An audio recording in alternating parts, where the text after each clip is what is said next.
সুচরিতা দেবী তাদের ছেলেকে বিয়ে দেবে, তাদের একমাত্র ছেলে। আর সুচরিতা দেবী এবং তার স্বামী সুমিত্রবাবু সে বলল যে ছেলের বিয়ে দেবো, ছেলেকে ডাকো। ছেলে এসছে, বলছে বাবু তোমার বিয়ে দেবো, তুমি রাজি আছো তো? তখন বলল ছেলে যে হ্যাঁ আমি রাজি আছি মা, তবে আমি একজনকে ভালোবাসি। তখন সুচরিতা দেবী বলল ঠিক আছে, তুমি যাকে ভালোবাসো তুমি তাকে দেখা করতে বলো। তখন তার ছেলে বলল কি মা বাবার সঙ্গে তার প্রেমিকাকে দেখা করালো। দেখা করানোর পরে তার মা বাবার সঙ্গে মেয়ের মা বাবার সঙ্গে দেখা করতে গেল এবং বিয়ের কথা পাকাপাকি করতে গেল।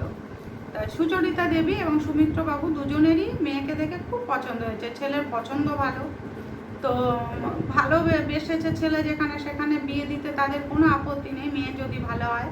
আর ভালো হোক আর না হোক সেটা তো পরের কথা, কিন্তু ছেলের ভালোবাসা বলে কথা। মা বাবারা সব সময় সম্মান করে এখনকার ছেলে মেয়েদের, বিয়ে দিয়ে দেয়। তো যাই হোক বিয়ে হয়ে যায়, বিয়ে হয়ে বেশ কিছু বছর সংসার করে। সংসার করার সময় যখন সুচরিতা দেবীর বৌমা 6 মাসে প্রেগনেন্ট, তখন তাদের ছেলে কোনো একটি কারণবশত চলে যায় পৃথিবী ছেড়ে। তখন বউটির কি অবস্থায়, 6 মাসের প্রেগনেন্ট অবস্থায় যখন স্বামী চলে যায় তখন তার সেই মেয়েটার অবস্থা কি হয়।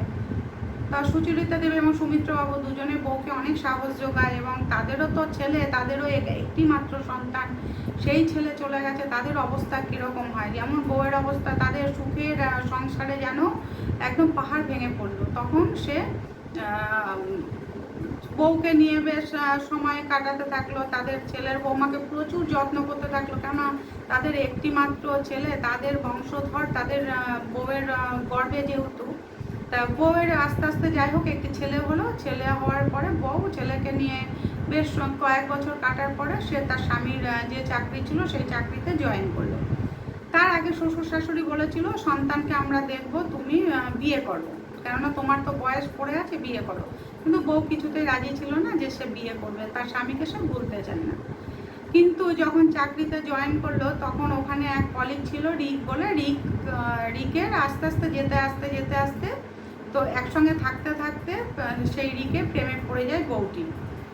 তখন ছেলের প্রায় 2-3 বছর বয়স হয়ে গেছে। তখন বৌমা ওই রকম চালচলন দেখে, আসা দেরি দেখে বা শ্বশুর শাশুড়ি নিজেদের মধ্যে একটু আলোচনা করতে থাকলো যে বৌমা না একটু কেমন যেন একটু পাল্টে যাচ্ছে। তখন শ্বশুরমশাই শাশুড়িমা দুজনে বলতো এমনি সবই ঠিক আছে, কিন্তু ও যেন একটু কেমন হয়ে যাচ্ছে। বোঝা যায় না মানুষকে, যে সে যার মনটা অন্যরকম হয়ে যায়, মনটা উড়ু উড়ু করে, বাইরের দিকে থাকে, তখন একটু অন্যরকম হয়েই যায় মানুষ।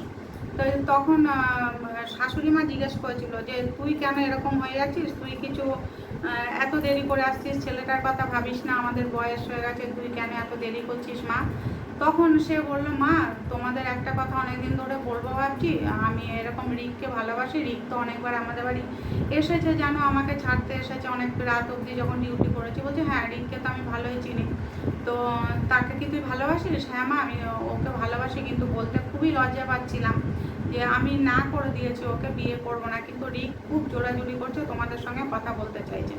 তখন বলছে ঠিক আছে তুই রিককে ডাক, আমি কথা বলবো। তো রিককে ডাকার পরে সে কথা বললো, কিন্তু বউটি যে খুব ইচ্ছে বিয়ে করার সেরকম নয়, ভালো সে বেসেছে, কিন্তু বিয়ে করার তাকে খুব একটা ইচ্ছে নেই। তখন সে বলল মা আমি তোমার ছেলেকে ভুলতে চাই না, তবুও আমার ছেলের জন্য আমাকে বিয়ে করতে হবে। তখন শাশুড়ি আর শ্বশুরমশাইয়ের মনটা খুবই খারাপ হলো যে এই মেয়েটাকে নিয়ে তো আমি ছিলাম ভালোই। তখন বললো মা তুমি চিন্তা করো না, তোমাদের বংশধর তোমাদের কাছেই থাকবে, আমি বিয়ে করব ঠিকই, আমি এখানেই তোমাদের কাছে থাকবো আর ওখানে মাঝে মাঝে যাব। এখন রিক রাজি হয়েছে আমাকে এখানে রাখবে, সন্তানকেও এখানে রাখবে, ও এখানে আসবে যাবে এরকমভাবে আমাদের সংসার চলবে। তোমাদেরকেও আমি ফেলে দেবো না, আমার সন্তানকেও আমি ফেলে দেবো না, আর তোমাদের নাতিও তোমাদেরই থাকবে, তোমাদের বংশধর তোমাদের থাকবে, আমি আমার স্বামীকে কোনোদিনও ভুলবো না। কিন্তু দেখো আমার তো তুমি বলেছিলে না আমার বয়স কম, আমার চলবে কি করে। তা রিকের মতো একটা ছেলে যখন পেয়ে গেছি, তাই আমি তোমাদের কথায় বা ওর কথাতেই ওকে ভালোবেসে আমি বিয়েটা করছি।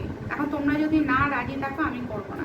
তখন শ্বশুর শাশুড়ি বললো না তুমি বিয়ে করো, তুমি সংসার পাতো, তুমি তোমার জীবনটা না হলে কি করে চালাবে। ঠিক আছে, নাতি আমাদের যতদিন আমরা পারবো নাতিকে আমরা মানুষ করতে থাকবো, তারপরে তো ও কিন্তু আমাদের নাম গোত্রেই থাকবে, তুমি যেখানে বিয়ে করো না কেন ও কিন্তু আমাদের সন্তানের ছেলে হয়েই থাকবে। তখন বৌমা বলো হ্যাঁ নিশ্চয়ই মা, ও আপনাদের সন্তান, আপনাদের নাতি, আপনাদের সন্তানই নাম গোত্র সব আপনাদেরই থাকবে।